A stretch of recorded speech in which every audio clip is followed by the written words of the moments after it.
فکر می کردم زندگی من کامله. اما اون لحظه که زنم رو با یه مرد غریبه دیدم همه چیز تغییر کرد. تا آخر گوش کنید که چی شد. هیچ وقت فکر نمی کردم روزی همچین چیزی رو تجربه کنم. من سامان هستم. 37 سالمه. یه مرد معمولی با یه زندگی معمولی که تا مدتها فکر می کردم زندگی مشترکم هیچ مشکلی نداره و فکر می کردم که زندگی آرومی دارم. از اون آدما نیستم که بخوام زیادی از خودم تعریف کنم، ولی هیچ وقت کم نذاشتم. نه تو زندگیم، نه تو کارم، نه تو عشقی که به مریم داشتم. همیشه سعی می کردم یه شوهر مسئولیت پذیر باشم. کسی که زنش بتونه روش حساب کنه. من و مریم 6 سال پیش ازدواج کردیم. توی یه دانشگاه با هم آشنا شدیم. یه عشق و زندگی ساده و بی درد سر ساختیم. حداقل این بود که من اینجوری فکر می کردم. مریم دختر خوش برخورد و آرومی بود. از اونایی که وقتی توی جمع می رفتی همه با لبخند می گفتند خوش به حالت، زن زندگی داری. راستش منم همین فکر رو می کردم. اما مشکل اینجا بود که یه مدت بود دیگه اون زن زندگی برام نبود. انگار عوض شده بود. دیگه اون مریمی نبود که من میشناختم. زندگیمون تا قبل از این ماجرا یه روال طبیعی داشت. من توی یه شرکت بازرگانی کار میکردم و مریم هم اوایل خونه دار بود. اما بعد از مدتی حس کرد که خسته شده و دوست داره کار کنه. اولش مخالفت کردم. نه از اون جنس مخالفت هایی که فکر کنی مرد سالارم یا از این افکار قدیمی دارم. نه، فقط دلم نمیخواست تحت فشار قرار بگیره. اما وقتی دیدم چقدر مصممه حمایتش کردم. همه چیز از وقتی شروع شد که یه شغل جدید گرفت توی شرکت مهندسی.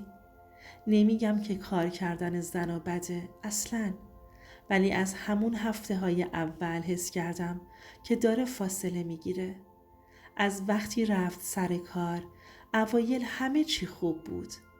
احساس مفید بودن میکرد. راستش منم خوشحال بودم که حس خوبی داره، اما کم کم یه چیزایی تغییر کرد. اولین تغییری که حس کردم این بود که دیگه مثل قبل توی خونه نبود. قبلا وقتی از سر کار می اومدم یه چای تازه دم شده روی میز بود. یه لبخند خسته اما واقعی روی لباش بود. اما حالا چی؟ وای سامان، امروز کلی جلسه داشتیم. خیلی خستم. نه عزیزم، شام نمیخورم. سر راه یه چیزی خوردم. ببخشید. خیلی کار دارم. یه گزارش باید تحویل بدم. بعداً حرف میزنیم. اولش به خودم گفتم طبیعیه. بالاخره کار جدیده. استرس داره. ولی کم کم متوجه چیزای دیگه شدم. مریم یه گوشی جدید خرید. بدون اینکه چیزی به من بگه. وقتی فهمیدم گفت که شرکت بهش داده. ولی گوشی قبلی رو هم نگه داشته بود. هیچ وقت رمز گوشیشو ازم قایم نکرده بود. دیگه شبها زیاد با گوشیش ور میرفت. یهو میخندید. اما وقتی ازش میپرسیدم چی شده میگفت چیزی نیست، پیام‌های گروه شرکته. یه شب که کنار هم بودیم گوشیش روی میز بود و پیام اومد. صفحه روشن شد و قبل از اینکه ببینم چی شده سریع گوشیشو برداشت. اون شب تا خود صبح خوابم نبرد. یه حسی تو دلم میگفت یه چیزی درست نیست. بعدش یه سری تغییرات دیگه هم اتفاق افتاد. عطر جدیدی که هیچ وقت قبلا استفاده نکرده بود. لباسهای رسمی تر. لباسهاش عوض شده بود. آرایش‌های جدید. دیگه اونقدری به سر و وضعش میرسید که حتی منم تعجب میکردم. یه شب بهش گفتم چقدر تغییر کردی؟ چیزی شده؟ چقدر خوشگل میکنی؟ یه جوری خندید که انگار توی یه دنیای دیگه است. یه خنده‌ای که قبل از این مال من بود. بهم گفت چی میگی سامان؟ تغییر چیه؟ دوست نداری به خودم برسم؟ منم چیزی نگفتم و فقط نگاش کردم. اما اون حس لعنتی ولم نمی کرد. چند هفته گذشت و دیگه شکم داشت به یقین تبدیل می شد. اون شبی بود که قرار بود اضافه کاری داشته باشه. من که دیر از شرکت برگشتم دلم براش تنگ شده بود. گفتم یه سورپرایزش کنم. کیک مورد علاقش رو گرفتم و رفتم جلوی شرکتش. ولی خبری از مریم نبود. نمیدونم چرا اون شب نرفتم خونه. یه حسی بهم میگفت صبر کنم. یه نیم ساعت بعد دیدم یه تاکسی جلوی ساختمون پارک کرد. در باز شد و مریم از شرکت اومد بیرون. اما تنها نبود. کنارش یه مرد راه میرفت. خیلی صمیمی. مردی که انگار از قبل باهاش قرار داشت.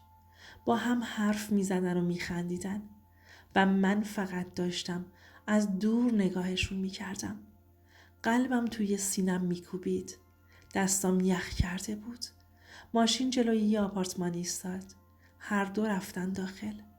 من همونجا توی تاریکی خیابون نشستم و به ساختمونی که همسرم توش بود نگاه کردم. دلم میخواست برم در رو بشکنم، یقه‌شونو بگیرم و بپرسم چرا؟ اما من نباید مثل یه آدم شکست خورده رفتار میکردم. باید صبر میکردم. باید انتقام میگرفتم. بعد از اون شب به بعد دیگه فقط یه شوهر نبودم. من یه شکارچی شده بودم و مدرک جمع می کردم. پیام ها، عکس ها، فیلم ها، حتی یکی از دوستای قدیمیم که تو پلیس فتا بود کمکم کرد چت ها و تماس های پاک شده رو برگردونم. همه چی رو داشتم و بعد بدون اینکه مریم بفهمه یه وکیل گرفتم. درخواست طلاق دادم. اما این فقط شروع بازی بود. روز دادگاه مریم اومده بود. با یه لبخند کج فکر میکرد که منو قانع کرده. که مشکل از خودمه. که زندگیمون به خاطر کم توجهی من سرد شده. اما وقتی وکیلم مدارک رو روی میز گذاشت، وقتی عکساشو با اون مرد دید، رنگ از صورتش پرید. گفت سامان من میتونم توضیح بدم. جواب دادم نیازی به توضیح نیست مریم. من همه چی رو میدونم. اون مرد همون لحظه‌ای که فهمید این ماجرا لو رفته مریم رو ول کرد و فرار کرد. زندگیی که براش ساختم توی یه لحظه فرو ریخت. نه فقط طلاق گرفتم بلکه نصف اموالی رو که داشتم بهش میدادم رو هم از دست داد. اونجا بود که فهمید خیانت همیشه یه تاوان داره، حتی اگه دیر باشه. شاید فکر کنی بعد از این ماجرا حالم بهتر شده. راستش رو بخوای نه فوراً. خیانت یه زخمه که عمیقه، اما زمان همه چی رو درست میکنه. حالا که چند ماه گذشته حس میکنم که آزاد شدم. یاد گرفتم که همیشه به حسم اعتماد کنم. که اگه کسی واقعا عاشقت باشه هیچ وقت خیانت نمیکنه. مریم نمیدونم الان کجاست، چی کار میکنه. دیگه مهم نیست. اون یه دروغ بود، یه سایه بود. هیچ وقت به کسی که کنارتونه بی دلیل شک نکنید. اما اگه دلیلی برای شک دارید هیچ وقت نادیدش نگیرید. آدمی که یه بار خیانت کنه دفعه بعد همین کار رو میکنه. کسی که واقعا عاشقته هیچ وقت نمیذاره حتی برای یه لحظه بهش شک کنی. زندگی ادامه داره. من هنوز هستم. هنوز نفس میکشم و هنوز باور دارم که یه روز عشق واقعی سر راه هم قرار میگیره. دوست عزیزم، مرسی که تا آخر این داستان همراه من بودی.